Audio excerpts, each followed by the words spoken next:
Hi guys, nongeye kubasuhuza nk'uko bisanzwe ni Sereveriye channel ni Ibyiza TV, kora subscribe kugira ngo tugendane akantu ku kandi. Nkomeza kugushimira wowe udahwema gukurikira channel Ibyiza TV, udahwema gukurikira Sereveriye, udahwema kutwereka urukundo, natwe turagukunda cyane. None uyu munsi mbazaniye nanone amakuru avuga mu ikipe ya APR, aho ikipe ya APR FC nagiye mbabwira nkomoza ku kintu cyo guterwa mpaga kenshi kagiye gashoboka. Ikipe ya APR FC ishobora guterwa mpaga ku mukino w'umunsi wa 8 wa shampiyona wayihuje na Gorilla FC kuri iki cyumweru banganyaga ubusa ku busa nyuma yo gushira mu kibuga abakinnyi 7 b'abanyamahanga icyarimwe kandi bitemewe. Ibintu nagiye mbibabwira kenshi cyane kagiye gashoboka. Ibi byabaye mu gice cya kabiri cy'uyu mukino wabereye kuri Kigali Pele Stadium, aho igice cya mbere cyari cyarangiye ari ubusa ku busa, amakipe yombanganya ubusa ku busa. Mu gice cya kabiri ikipe ya APR FC yongeramo imbaraga ishaka intsinzi maze kuramo Dushimimana Olivier Muzungu wasimbuwe na Ruboneka Jean Bosco mu gihe Tadeo Rwanga yari asimbuye Dauda Yusufu. Bitari biteje ikibazo kugeza icyo gihe. Byose byarangiye ku minota 54 ku minota 54 w'umukino ubwo APR FC yakuraga mu kibuga Isenge Arsene Tuguma hinjiramo Mamadusi nimero 9 wa APR FC, mu gihe Nobodo Chidebere yasimbuye Richmond Lamptey. Nyuma y'izi mpinduka APR FC yarigize abakinnyi 7 b'abanyamahanga mu kibuga, kandi harimo abanyamahanga 6 mu kibuga, aribo umunyezamu Pavel Nzira, Arius Waneta, Deoranga ndetse Muhammad Lamine Ba, Nobodo Chidebere, Victor Mbawoma ndetse na Mamadou Sayi. Aba banyamahanga 7 bari mu kibuga hakinwa iminota 8 kuva ku munota wa 54 kugeza ku munota wa 32, ubwo Rutoneshe Hezbon wa Gorilla FC yakorerwaga ikosa maze umukino ugahagarikwa. Muri ako karuhuko umusifuzi wo hagati akingeneye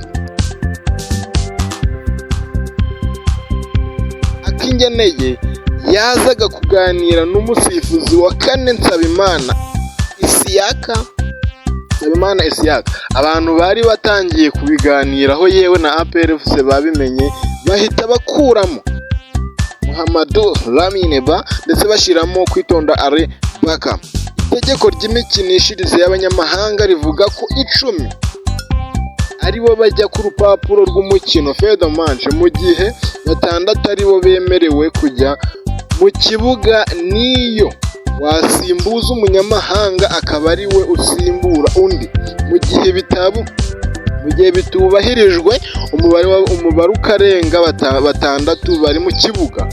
Uwabikoze ahanishwa mpaga y'ibitego 3 ku busa. Amategeko kandi avuga ko komisiyo ishinzwe amarushanwa mu bihe nk'ibi itegereza raporo ya komiseri w'umukino ikabona gufata icyemezo.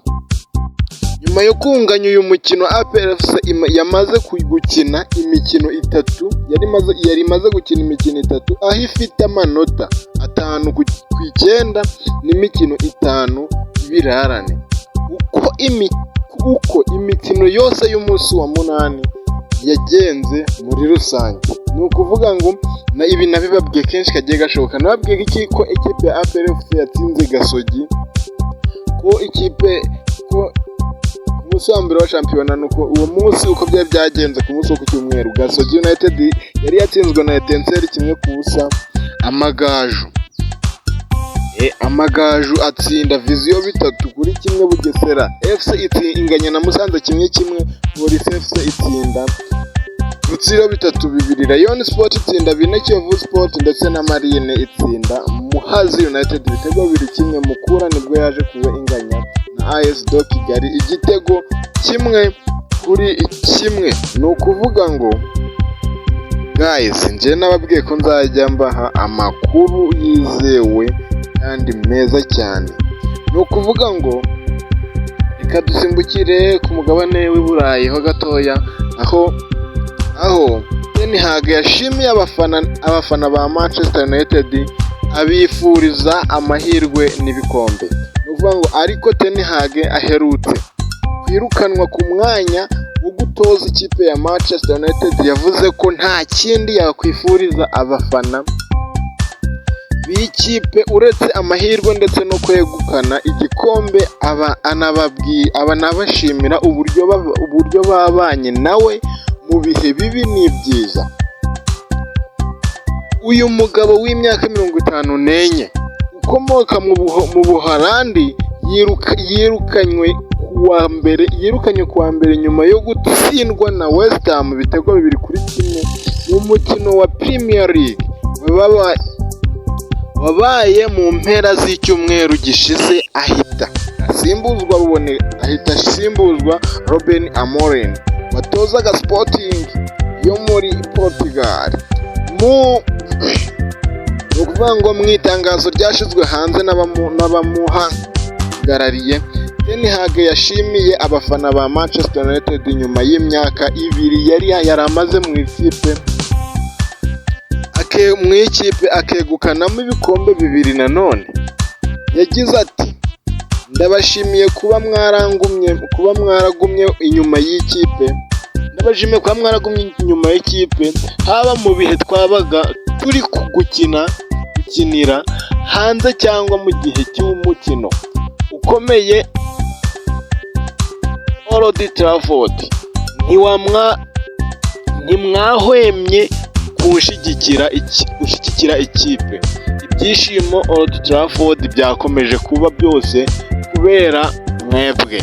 Uyu wahoze atoza Ajax y'iwabo mu Buholandi yafashe Man United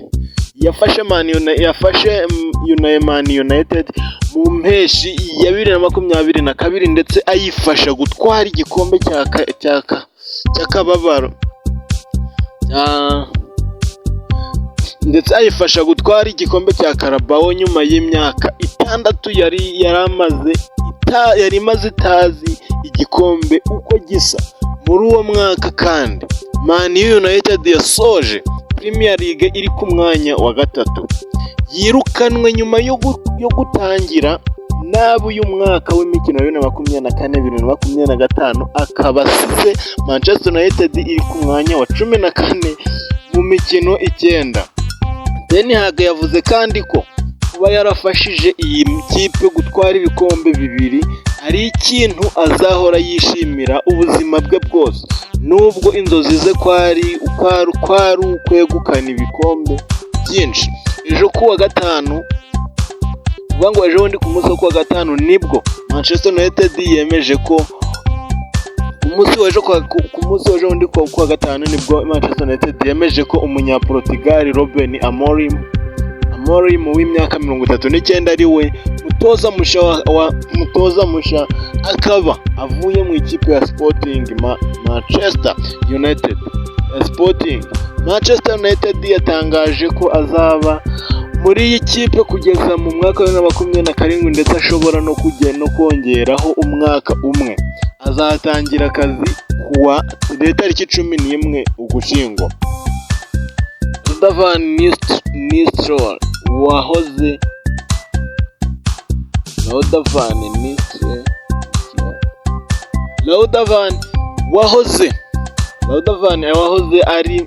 wahoze ari rutahizamu wa Manchester United niwe kugeza ubu wabaye atoza Vani niwe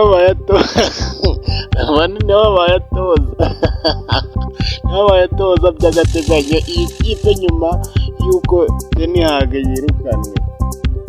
Guys, ndabakunda cyane, ndabasabye ngo mukore subscribe kugira ngo tujye tugendana akantu ku kandi. Ayo niyo makuru nari mbazaniye.